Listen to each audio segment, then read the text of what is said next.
खबर सच्चाई के साथ।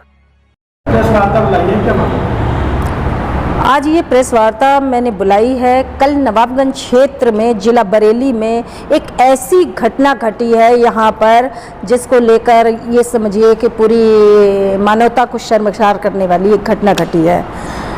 कल शाम यहाँ पर जैसी कि मुझे जानकारी मिली, उस पीड़ित द्वारा जो जानकारी मिली है कि एक पत्रकार को यहाँ रिचोला चौकी के पास में कुछ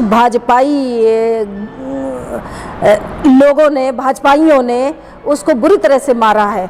आखिर क्यों मारा है, ये जब विषय की जांच की गई, कि पूछताछ की गई, लोगों से मैंने भी जानकारी हासिल करने की कोशिश की, तो इसलिए मारा है। जब मैं घटना घटने के बाद जब मैं पहुंच पाई हूँ थाने में, तब तक मामला जो है सारा थाने में जा चुका था और वहाँ पर हमारे परम आदरणीय विधायक जी भी मौजूद थे और उनके प्रिय अनुज भी मौजूद थे और तमाम उनके साथी भाजपाई साथी मौजूद थे, पुलिस मौजूद थी, तमाम पब्लिक मौजूद थी। वहाँ पर जाकर जब मैंने पूछा कि आखिर मामला क्या था, एक पत्रकार को क्यों मारा गया, तो वहाँ से जवाब मुझे ये मिला। परम आदरणीय विधायक जी व उनके अनुज ने ये जवाब दिया कि ये लव जिहाद का मामला था और उनके जो साथी थे वो भी यही कह रहे थे लव जिहाद का मामला था। तो मैंने कहा ऐसा क्या हो गया था, लव जिहाद क्या घटना घट गई थी जो एक पत्रकार को मारना पड़ा। तो उन्होंने बताया कि दो लड़कियों को एक कोई युवक ले जा रहा था और वो युवक कौन था, वो लड़कियां कौन थी, पूछे जाने पर उन्होंने कहा हमें नहीं मालूम वो लड़की कौन थी, वो युवक कौन था जो उन्हें ले जा रहा था, वो टेम्पो वाला कौन था, कोई जानकारी नहीं है। कोई शायद घटना का सिर पैर भी नहीं समझ में आ रहा। लेकिन एक पत्रकार को ये कहकर मारा गया, जो कि उन्होंने बताया है, जो भाजपाई लोग थे उन्होंने बताया है, उन्होंने ये कहा कि ये लड़कियों को भगवाने का प्रयास कर रहा था। बड़ी आश्चर्य की बात है कि इतने सम्मानित और एक जिम्मेदार जनप्रतिनिधि ये कह रहे हैं, ऐसा आरोप एक पत्रकार के ऊपर लगा रहे हैं, जबकि पूछे जाने पर कि वो कौन थे, लड़की कौन थी, भगाने वाला कौन था, इसकी कोई जानकारी नहीं है। वो पता नहीं है कि कौन है, मगर घटना कारित की गई। तो इस तरह की जो घटनाओं को अंजाम दिया जा रहा है उसका सिर्फ यही एक मकसद है कि एक भय और अराजकता फैलाना। और ये घटना, बड़े आश्चर्य की बात है कि ये घटना एक चौकी के सामने घटती है जहां पर पुलिस भी मौजूद है। एक भीड़ बनकर, एक उनका जो संगठन था वो भीड़ बनकर एक इंसान के ऊपर टूट पड़ता है, जो कि उस पत्रकार को पूरा नवाबगंज क्षेत्र जानता है, जबकि उसके पिछले रिकॉर्ड में ऐसी कोई बात नहीं है। मैं भी उसे जानती हूँ, ऐसी कोई बात अब तक कोई संज्ञान में नहीं आई। आज इतना बड़ा आरोप एक पत्रकार के ऊपर लगा दिया जाता है। उसके अलावा मैंने ये भी मेरे संज्ञान में आया है कि वहाँ पर वही भीड़ जो मार रही थी, भाजपाई भीड़ थी, वो पुलिस के साथ भी धक्का मुक्की की। यानी कि भाजपाइयों को ना तो कानून का डर है, ना पुलिस प्रशासन का डर है, ना ही वो कानून में विश्वास रखते हैं, ना ही संविधान में विश्वास रखते हैं।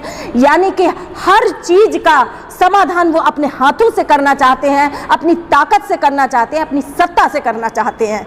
क्या सत्ता होने का ये मतलब होता है आप यहाँ के जनप्रतिनिधि हैं, आपके लोग हैं, आपके अगर समर्थक हैं, तो उन्हें क्या कानून हाथ में लेने का अधिकार प्राप्त हो गया है? सत्ता का ये मतलब नहीं होता है। सत्ता के लिए भी कानून वही है, सत्ता के लिए भी संविधान वही है। इसलिए मैं इस घटना का विरोध करती हूं और उस पत्रकार को न्याय दिलवाने के लिए संस्था उसके साथ खड़ी है। मैं यहाँ के उत्तर प्रदेश के माननीय मुख्यमंत्री जी से अनुरोध करती हूँ कि ऐसी घटनाओं का तत्काल संज्ञान लें। ये बात उन तक पहुँचनी चाहिए, उनको पता होना चाहिए कि हमारे नीचे यहाँ पर क्या चल रहा है, प्रदेश में क्या चल रहा है, जनता के साथ क्या हो रहा है, ये जानकारी उनको मिलनी चाहिए। और मुझे उम्मीद है कि अगर ये संज्ञान मुख्यमंत्री जी तक गया तो जरूर ऐसे लोगों पर, ऐसे दबंगों पर जो पूरे जनता के बीच में भय और आतंक फैलाना चाहते हैं, उस पर जरूर कार्यवाही होगी। एक भीड़ द्वारा एक अकेले व्यक्ति पर इस तरह से मारपीट करना, इसे क्या और किस तरह के अपराध को कहा जाएगा, ये सोचने का विषय है। इस मामले में अभी तक पुलिस के द्वारा कोई कार्रवाई की गई? मैंने पुलिस प्रशासन से भी बात की थी, तो पुलिस प्रशासन भी वहां पर हैरान था कि आखिर घटना का पता नहीं है, कौन किसको ले जा रहा था। ऐसा लगता था कि ये एक बनावटी ढंग से इसको प्रस्तुत किया जा रहा है, मामला कुछ और है और उसको बनावटी ढंग से प्रस्तुत किया जा रहा है, ऐसा जो है लग रहा था वहां पर। इसके बाद जो है पीड़ित पत्रकार ने अपनी तहरीर थाने में दी है, उसका मुकदमा दर्ज किया गया है, उसका मेडिकल कराया गया है और फिर उसके बाद उसका मुकदमा दर्ज किया गया है। मगर मैं ये कहना चाहती हूँ कि जो पत्रकार पिटा है भीड़ द्वारा, उसका मुकदमा 323 यानी एक हल्की धारा में दर्ज किया गया है। और जिन्होंने पीटा है, जो कि वहाँ मौजूद थे, मेरे सामने भी मौजूद थे, पुलिस थाने में मौजूद थे, सारे लोगों के सामने मौजूद थे, रात 10 बजे तक कोई उनके साथ में घटना नहीं घटी थी। उसके बाद उनकी भी FIR दर्ज की गई है। पीटने वालों ने जो पीटने वाले के खिलाफ FIR दर्ज की है वो है 324, यानी कि जो पिटा है उसकी हल्की धारा में रिपोर्ट दर्ज की गई है, जिसने पीटा है उसकी गंभीर धारा में रिपोर्ट दर्ज की गई है। ये कैसा इंसाफ है? सवाल खड़ा होता है कि क्या इस तरह पिटने वाले की रिपोर्ट दर्ज होनी चाहिए कि पीटने वाले की रिपोर्ट दर्ज होनी चाहिए? ये एक कानून पर, एक संविधान पर सवाल खड़ा होता है कि आखिर सरकार को क्या इन चीज़ों का पता नहीं चल पा रहा है? अगर पता नहीं चल पा रहा है तो मैं ज़्यादा से ज़्यादा लोगों से कहना चाहती हूँ इस चीज़ को वायरल करें, ताकि एक पत्रकार के साथ में इंसाफ हो सके। जो समाज की, जनता की, लोगों की आवाज़ उठाते हैं, उनके साथ ऐसा नहीं होना चाहिए। हमारे माननीय मुख्यमंत्री जी ने भी अभी एक बड़ा ऐलान किया है कि यदि पत्रकारों के साथ में कोई अभद्रता या इस तरह की घटना कारित की जाती है तो उनके ऊपर कड़ी से कड़ी कार्यवाही होगी। तो ऐसे लोगों के साथ संस्था मांग करती है कि ऐसे लोगों के साथ, इन दबंगों के साथ, जिन्होंने पूरे नवाबगंज क्षेत्र में भय का वातावरण पैदा किया है, उनके खिलाफ कड़ी से कड़ी कार्रवाई होनी चाहिए, पुलिस प्रशासन को करनी चाहिए। और इसके अलावा मैं पुलिस प्रशासन के उच्च अधिकारियों से अनुरोध करती हूं कि पुलिस को सत्ता के कोई किसी दबाव में ना आकर एक उचित कार्रवाई करें, क्योंकि पुलिस प्रशासन को भी कहीं न कहीं मजबूर किया जाता है। पुलिस अपना सही काम करना भी चाहती है तो चाहकर भी नहीं कर पाती है, क्योंकि सत्ताधारी लोग उनके ऊपर दबाव बनाते हैं।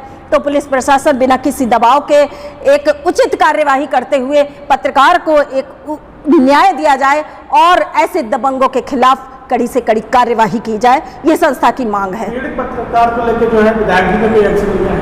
नहीं, अभी विधायक जी ने कोई एक्शन नहीं लिया, इसकी मुझे कोई जानकारी नहीं मिली है, क्योंकि माननीय विधायक जी से जो मेरा सामना हुआ था। हाँ, एक बात मैं और भी कहना चाहती हूँ कि जिस समय मैं थाने में गई थी उस समय हमारे परम आदरणीय विधायक जी व उनके अनुज और उनके साथी जितने भी लोग थे, मेरी बात पर, मेरे पूछे जाने पर इतनी तेजी से भड़के थे कि मेरी आवाज़ को दबाने का, ऊंची आवाज़ में प्रयास किया था।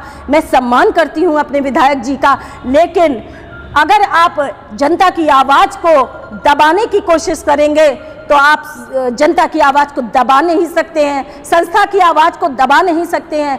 पैनी नज़र सामाजिक संस्था अन्याय के खिलाफ एक आवाज़ है और ये आवाज़ जब तक जिंदा हूँ तब तक ये आवाज़ कभी बंद नहीं हो सकती। मैं जनता के साथ खड़ी हूँ, मैं उन पीड़ित लोगों के साथ इंसाफ के लिए खड़ी हूँ।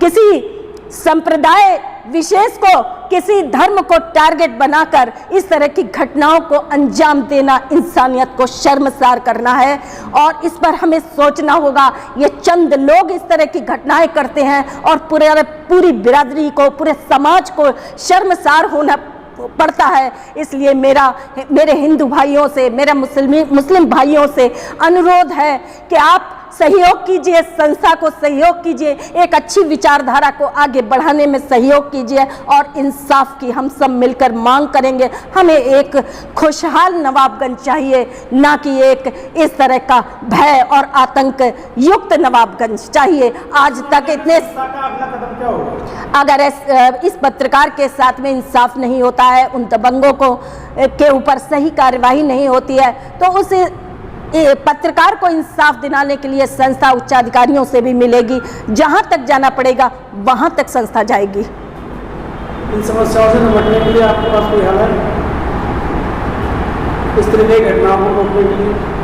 इस तरह की घटनाओं को रोकने के लिए मैं सरकार से अनुरोध कर रही हूँ, पुलिस के उच्च अधिकारियों से अनुरोध कर रही हूँ कि अगर पुलिस के उच्च अधिकारी इस पर गंभीरता से संज्ञान लेंगे तो निश्चित रूप से इन घटनाओं पर विराम लगेगा और इन सारी घटनाओं को लेकर संस्था बहुत जल्द एक नवाबगंज प्रशासन को के माध्यम से माननीय मुख्यमंत्री तक एक ज्ञापन प्रस्तुत करेगी।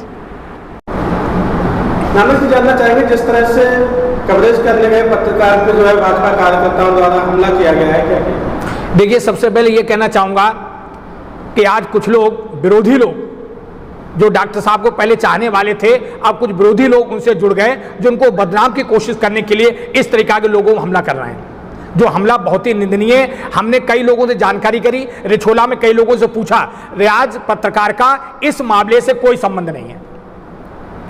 उनके साथ इस तरह मारपीट करने का मतलब जो है नवाबगंज में हिंदू मुस्लिम का माहौल खराब करना चाहते हैं।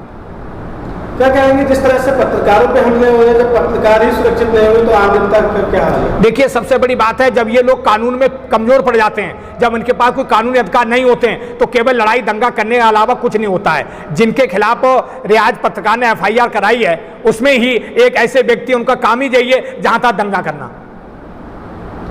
तो क्या लगता है आपको, पुलिस ऐसे लोगों पर कार्रवाई करती है? देखिए, पुलिस ने कार्रवाई करने की कोशिश की, पुलिस अपनी जगह इंसाफ करेगी। ये मैं पत्रकार से भी अनुरोध करूंगा कि पुलिस अपना विश्वास कतई न उठाएं, क्योंकि सोनू दरोगा जी के खिलाफ भी तो नारेबाजी की गई थी, ये भी तो अखबार निकला, जबकि वो इंसाफ के रास्ते पर चल रहे थे और उन्हीं से ही एक मुलजिम को जबरन छुड़वा लिया। शासन से क्या मांग करते हैं? शासन से ये मांग करते हैं कि किसी भी कीमत में, चाहे वो LIU लगाएं, चाहे इंटेलिजेंस लगाएं, लेकिन नवाबगंज के माहौल को बिगाड़ने की कोशिश की जा रही है। इसमें पूर्णतया भाजपा है, ऐसे भाजपा को हाथ है जो पहले तो भाजपा से जुड़े हुए नहीं थे।